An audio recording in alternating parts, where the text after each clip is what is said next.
Right now, the current state of Twitch is like a bag of dog shit on fire. It is a complete disaster. It's like the most degenerate reality TV show program ever broadcast, and the entire internet can't look away, myself included. I wanted to break down every single plot line going on in the Twitch drama sphere, but that would consist of more chapters than a Harry Potter book to it. Every single day, a new bomb gets dropped. It's so funny. Switching from Asmon to Charlie. You look at the vibes that they put out, and you understand why these dudes are some of the most, like, universally appreciated dudes on the internet. In at least the circles that we're in. Every time you go to sleep, you'll wake up as if Santa Claus visited you, and instead of putting presents under the tree, he put coal and drama in your stocking. And for a lot of people that enjoy watching a shit show from the sideline, that's better than any Christmas present you could ever get, I suppose. So overall, I just thought it'd be helpful to be like an almanac here, a little guide to help you navigate through this wild web of wackiness that's been going on Twitch with this crazy soap opera.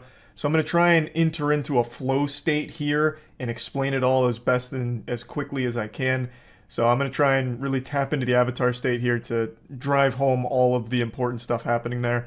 So let's take it from the top. This story starts with an event called Shit Camp. It's the follow-up to an event that QTCinderella hosted last year, where a lot of big streamers came together and did a lot of really fun IRL content together, and it was just a really memorable, really positive experience. So this year, QTCinderella was putting on the sequel, Shit Camp 2022, and unfortunately, before the event even began, it was plagued by a bit of controversy because the biggest streamer in the world, XQC, had already said he'd be attending, he'd be going to Shit Camp this year as well, but last second decided not to without informing QTCinderella beforehand. He didn't give like prior notice that he wasn't going to be going, so it caught her as well as a lot of people off guard. And I'm going to go ahead and give my take on this because this is kind of where blood started boiling a bit. This was like the first bit of drama to start this incredibly apocalyptic week off. I'm just going to play a clip from my stream where I briefly talk about it because I don't want to just plagiarize my own stream here, so I might as well just play the clip where I already talked about this. So it all started with Shit Camp. It all started with XQC not going to Shit Camp and not telling anyone that he wasn't going until it like happened. Which is very standard for XQC. Usually he'll say yes to anything he's invited to, but then not show up, but he doesn't tell anyone. Like for Creator Clash, iDubbbz didn't know he wasn't coming until the day that the event happened. He's not good at communicating. There's nothing wrong with not going. I just think he needs to be better at communicating. I don't think he does it maliciously. I really think he just doesn't think to do it. People like to try and spin it as like a malicious thing. No, it's fucked up. I don't get that impression. I really just think he is so focused on stream and content that things like checking in with people, updating people, he doesn't even think to do. It never at any point comes across his mind. Now, this event on its own was a big controversy, but it wasn't a massive one. It was frustrating to QTCinderella and organizing the Shit Camp. But overall, I think everyone walked away from this situation still on decent terms with one another. But it really set in motion a series of events that ended in an absolutely cataclysmic disaster for streamers. And it can all be traced back to one single event that happened at Shit Camp that was nobody's fault. Just a pure, innocent accident. A force of nature that no one could have stopped. E-Rob. E-Rob is another big streamer, and E-Rob attended Shit Camp. E-Rob made a joking threat to one of his longtime viewers in a chat. I believe it was offline chat. E-Rob made a joke about beating him up at TwitchCon. And Twitch banned E-Rob for this. He got a 7-day ban for joking with one of his viewers about beating his ass. And then Twitch eventually revisited this ban not long after issuing it, and they decided to increase the duration from 7 days to 30 days. E-Rob received a 30-day ban for joking with one of his viewers about beating them up at TwitchCon. And that's where everything went to shit. That's where we shifted to a different dimension of pure darkness, sadness, and filth. Bro, we always made fun of him for taking the L's. Turns out he was taking the L's for all of us. Nobody understood that. Our entire timeline shifted from this one event. E-Rob's unjustified banning over nothing. E-Rob would have got a less harsh sentence if he got butt-fucked by that viewer on stream. We just saw Twitch give a 7-day ban to that girl that had sex on stream. E-Rob would have been better off filming a fucking sex tape live on stream with that viewer. He would have got a less harsh ban. Such an unbelievably silly ban, and this event was a lot like the assassination of Archduke Franz Ferdinand and how that event helped kick off World War I. This was the catalyst for all of the shit that's been going on Twitch right now. So shortly after E-Rob's ban, there was a very public breakup between XQC and his longtime girlfriend, Adept. The two of them then went even more public with information around the breakup, even arguing in a Discord call while being streamed in front of an audience of 120,000 viewers, all waiting on bated breath for new, juicy, spicy drama. There was a lot of very private, personal stuff that was revealed, and it was a big deal for about 8 hours until the next bomb on Twitch dropped, which was Slicker and the scamming that came to light. I made a whole video about this because this is one of the biggest scams I've seen on a live streaming platform. I'll break it down to like the bare bullet points here. Slicker, very popular streamer for a time, was using his viewers as piggy banks. He would message a lot of his viewers and his mods with sob stories about like his bank being closed and how much he needs the money, and he was able to gather a lot of money from fans as well as friends. He reached out to pretty much all of his streamer friends and begged them for money and got money from them too, promising to pay them back, but only paying back very few of them. He spent it all gambling. He used roughly $300,000 of funds that he got from friends and fans and used it all gambling.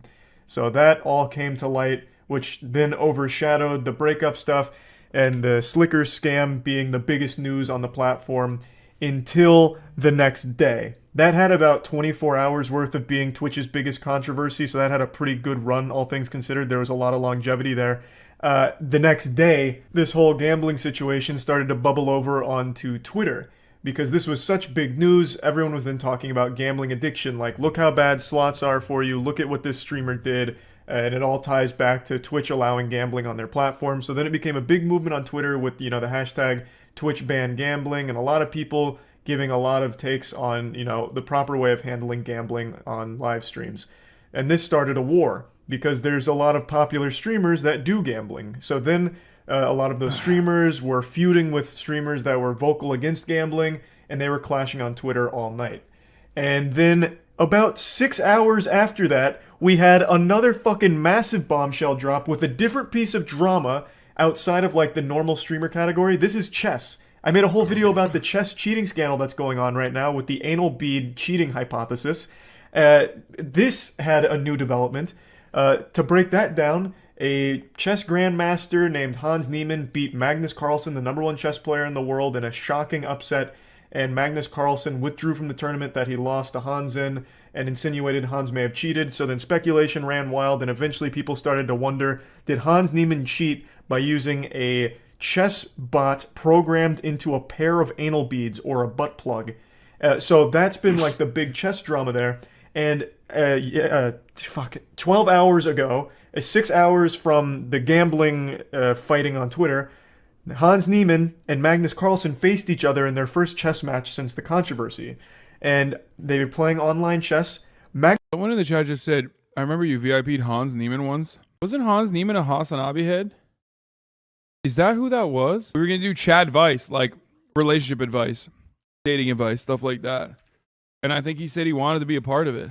See, he said, I'm in need of chat advice. Anyway, let's finish this video. Magnus Carlsen resigned after 2 moves. Magnus Carlsen rage quit his match against Hans Niemann right away, thus continuing this soft insinuation that he believes Hans Niemann is a cheater.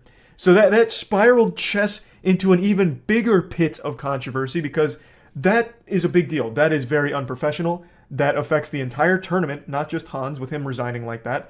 It's a very bad look. So the entire chess community was outraged with Magnus for this action, because it's childish. It really is. To be that salty, mauled that hard, and still not have the confidence to say with your chest, Hans Niemann is a cheater and I refuse to play against him, it's a bad look. If you really believes he's a cheater, say it, and don't just go into the tournament and then rage quit and fuck it up for everyone else. It's very simple. If it was anyone besides Magnus, the repercussions here would be extreme. But Magnus gets a pass because he's the #1 player in the world, but the chess community isn't happy about it, and that's a still developing story, but that's the latest in the anal bead conspiracy for chess cheating. And that was the hottest news on Twitch because it was broadcast on Twitch. But that was the hottest news in Twitch drama for only about 4 hours. Because 4 hours after that, the fighting on Twitter reached an absolutely crazy climax. After getting into a disagreement with fellow streamers on Twitter, Trainwrecks TV released this tweet here, which made hefty accusations about one of the largest streamers being complacent in a cover-up of a sexual assault. This, of course, is a massive deal. This is no longer just petty internet drama. Sexual assault, This white monster just jizzed on my face. is a crime, and it is something that should never be taken lightly. So this kind of accusation clearly had a massive effect. Sorry, I'm getting my face ready. Hold on. Getting my face ready. On the entire plot, taken lightly. Internet drama, sexual assault is a crime, and it is something that should never be taken lightly. So this kind of accusation clearly had a massive effect on the entire platform, and throughout the course of the night, over like a 4-hour period, a lot of clips were surfacing. The victim of the story that Train was alluding to in the tweets also spoke out and went live to explain the story. If you'd like to understand more of it, I'd recommend going to her Twitter or watching her VOD. Her name is Adriana Lee. I'm not going to go into detail about this story in the video here because it's not just petty, goofy internet drama when it's dealing with something this serious. Obviously, this situation was a massive deal on the platform, and as of right now, it is still developing. And as I'm making this video, yet another massive bomb has dropped on Twitch that is creating drama.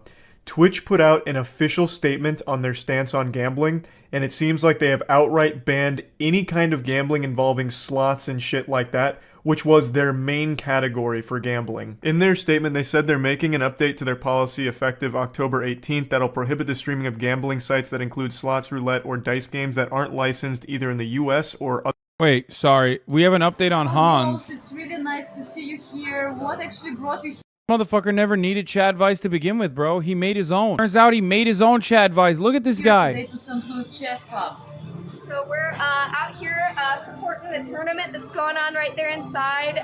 We're especially here to support Hans. We got our fun little signs here, and yeah, just out here to show our support. We love him.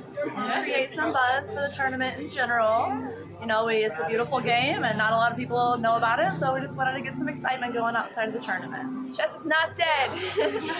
Absolutely not. That's for Hans changed a lot in these 2 years off Twitch. For the better, I hope. Okay, I needed the chat advice from him, dude. Anyways. Other jurisdictions that provide sufficient consumer protection. These sites include Stake.com, Rollbit, Dualbit, Roobet. However, we may identify others as we move forward. He was caught cheating twice, Lamau. Wait, really? I don't know anything about chess drama. I don't really care. Like literally, it's fucking. It's a video game. Okay, it's the oldest video game. It's a game. I don't care. We will continue to allow websites that focus on sports betting, fantasy sports, and poker.